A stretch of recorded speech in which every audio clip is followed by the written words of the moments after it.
Sa pinakabagong impormasyon, ang Golden State Warriors sa ngayon ang paboritong makuha itong si Naz Reid.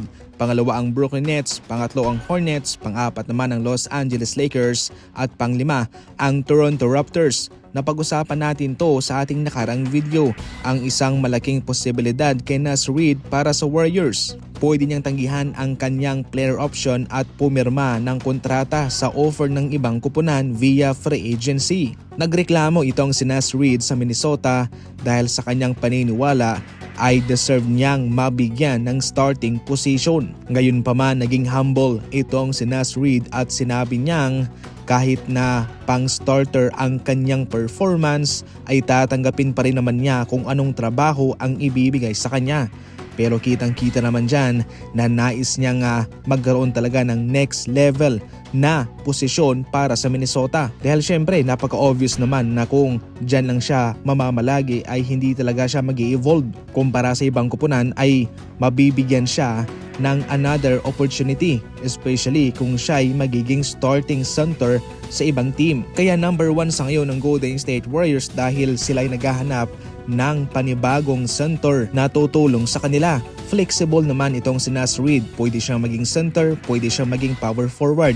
Ang maganda lang sa kanya ay mayroon siyang kakayahang bumantay ng maraming posisyon. Mapagwardya man yan, shooting guard, forward o center. Para sa inyo, ano kaya ang gagawin dito ni Naz Reid? Magsusugal ba siya sa free agency o magpapatuloy siya sa kanyang bench role sa Minnesota?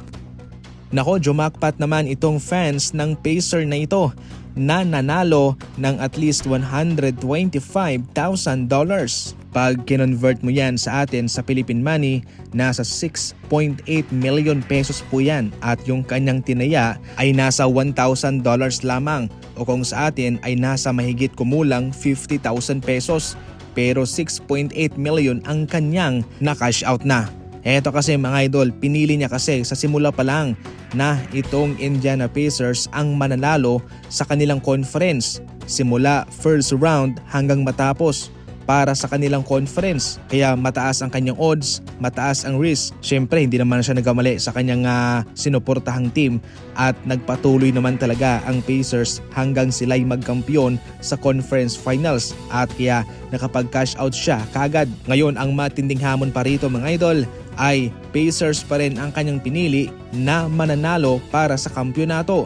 At kung gayon man nga, additional $30,000 ang kanyang mapapanalunan. Kaya sa pangkabuuan, kung ipagpalagay nating mananalo ang Pacers ng NBA Championship, ang kanyang total cash out ay nasa $155,000.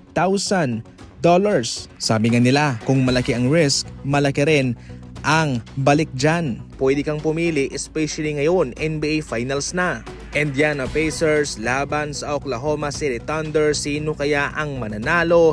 Ang link ay nasa comment section lang sa mga gustong tumalpak. Gamitin ang promo code na nasa comment section lang din.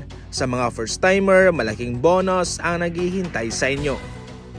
Samantala, speaking of Indiana Pacers ay pwede pa nga makatanggap ng championship ring itong si James Wiseman na pwede niyang idagdag sa kanyang achievement. Sa ngayon ay pwedeng magkaroon ng 2 kampyonato itong si James Wiseman. Nagsimula siya sa Indiana Pacers pero siya'y itranade nito papunta sa Toronto Raptors. Alam natin na kahit na ikaw ay itranade, makakatanggap ka pa rin ng championship ring galing sa former team mo. Kaya definitely mga idol, kahit na hindi man siya talaga nakakalaro sa ngayon, ay mabibigyan pa talaga siya ng championship ring.